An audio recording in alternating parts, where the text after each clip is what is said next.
Are you ready, kids? I can't hear you! SpongeBob, the yellow Spongebob that's become a cartoon comedy classic to all our hearts and the meme dreams.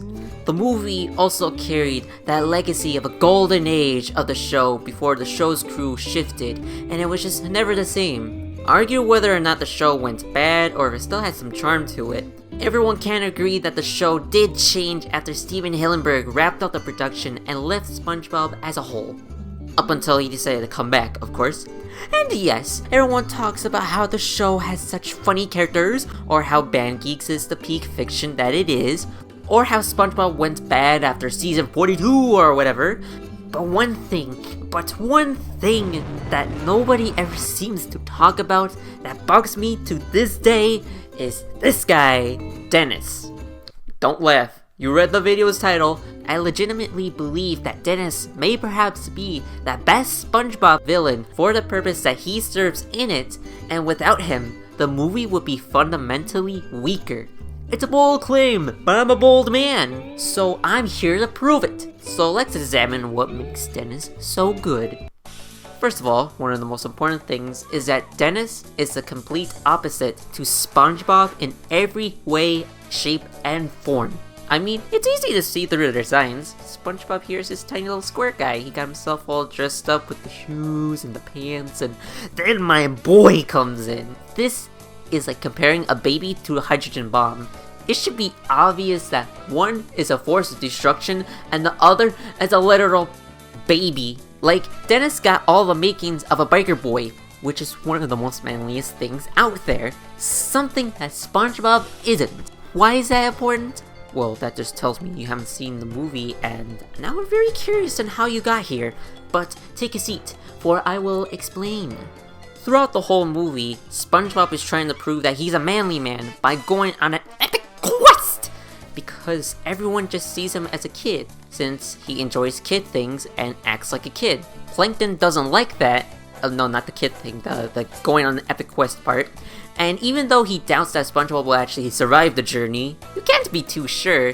So, he calls over the most deadly bounty hunter of all time, the most manliest man to man the earth, Dennis.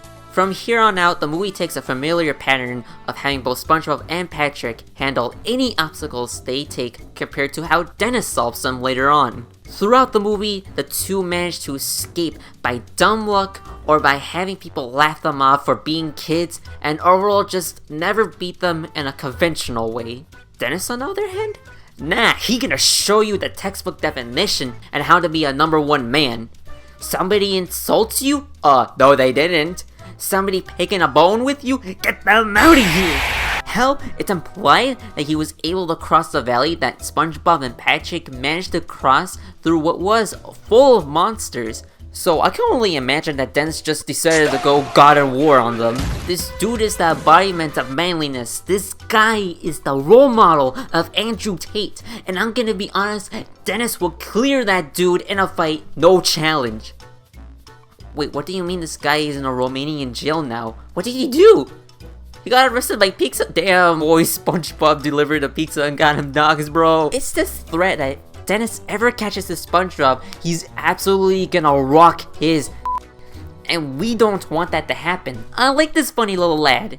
But then, boom, Dennis finally catches up. By this point, SpongeBob thinks he's been turned into a manly man thanks to mermaid magic, because by that point, the two were gonna quit when the adventure was getting a little bit too much on the Dark Souls difficulty level, and so Dennis politely corrects the two about the mistaken identity. Nah, he's pretty mean. He demeans them and taunts them on how a real man's mustache looks like, and obliges to stepping on them as a personal request from Plankton. Like, bro, SpongeBob gonna die! Bro, Dennis got killed by the Tims, the Nikes, them line 'em up Skechers. This is quite literally when you see the main villain in a story get killed off by someone even tougher, and then the health bar shows up. Like, this guy is definitely gonna get into the Salty Splatoon because he killed Dennis. Oh hell no, this guy all up on SpongeBob. By that point, that depression be hitting differently for our absorbent hero, as they're dragged into a gift shop, wallowing that they'll never get to Shell City and that there was never hope in the world for them from the start. Only their doom away for a sponge and starfish. I mean, that's true. If Dennis couldn't even make it to Shell City, how are these guys gonna— oh wait, the crown's right there. And that results to one of the best scenes in the movie. Not bad for a bunch of kids. I'm a goofy goober! And Spongebob is kinda right. Dennis never actually makes it to Shell City. He only comes back after David Hasselhoff helps the two. Man, it's crazy that it was his children that convinced the actor to take the role. Look it up. And it's a great way to thematically show being kids is all that Spongebob really needed at the end, since the two don't really fight Dennis. I mean, Patrick tries, but he gets slapped and clapped pretty easily. Now, if Dennis made the mistake of calling him Tubby, we would have gotten peak cinema right there. Also, low-key, Sandy would have clapped Dennis. That's why she couldn't be on the adventure, guys. Think! But I'm rambling now. It's only because of SpongeBob distracting him with kid stuff that gets him knocked out. And he never appears in the movie again, so Dennis died, Jesus. Now, I'll be the first to admit, this just doesn't have a candle compared to the masterpiece that's I'm a goofy goober! But as its own thing that pushes the moral that SpongeBob learns in the movie, it's nice! Theoretically, you could write this out and not much would change, but it's nice to have! It shows that kind of character growth that we all love to see. I hope going through everything here kinda shows why Dennis is practically an essential character for the story and why he's so important. Like, no one ever considers that if Dennis didn't exist, the moment where SpongeBob and the audience feel that sense of hopelessness of never getting to Shell City because of Dennis's sick roast, to the joyful reveal that the two did get to it even when Dennis couldn't, wouldn't exist either. Or at least it wouldn't be as emotionally strong. One of the most impactful scenes in the entire movie and childhoods across the globe gone because of the disappearance of a villain that most take for granted. I wanted to show my appreciation for him, but is that the only reason why? Nah, it's because Dennis doesn't actually have that much competition to begin with. Like, are we really gonna sit here and say Bubble Bass is one of the best SpongeBob villains to grace TV? The Strangler? The Dirty Bubble?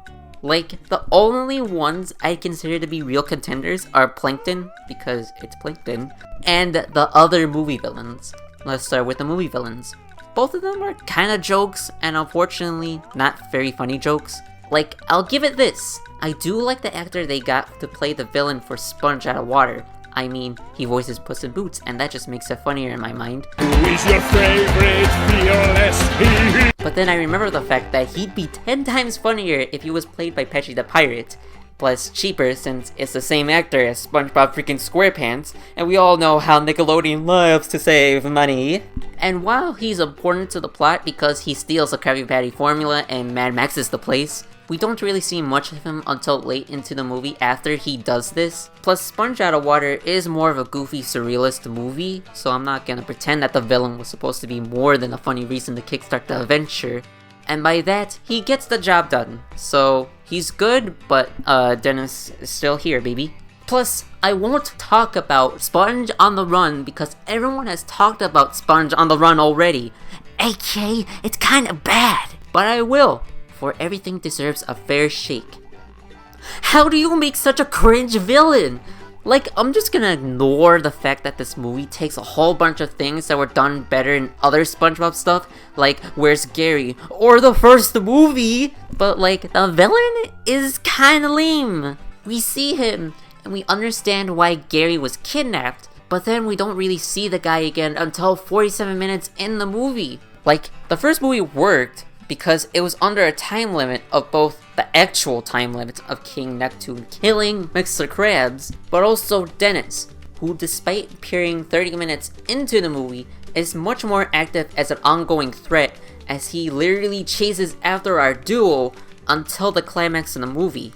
Here, I don't really get that with Poseidon here. He's not that menacing, not that funny to make up for it, and he doesn't even add to the themes of the movie. Like, the most I got out of it was the idea of friendship and how SpongeBob is this caring person, and they try to tie it in with Poseidon on the last second redemption, but it just kinda comes out of left field with no build-up or even implication that he had no friends. If they wanted to take this approach, they could have had moments of Poseidon feeling lonely, or if something was missing. Or honestly, the film could have been neat with seeing an actual court case, and the villain debating with Spongebob over aspects of his life.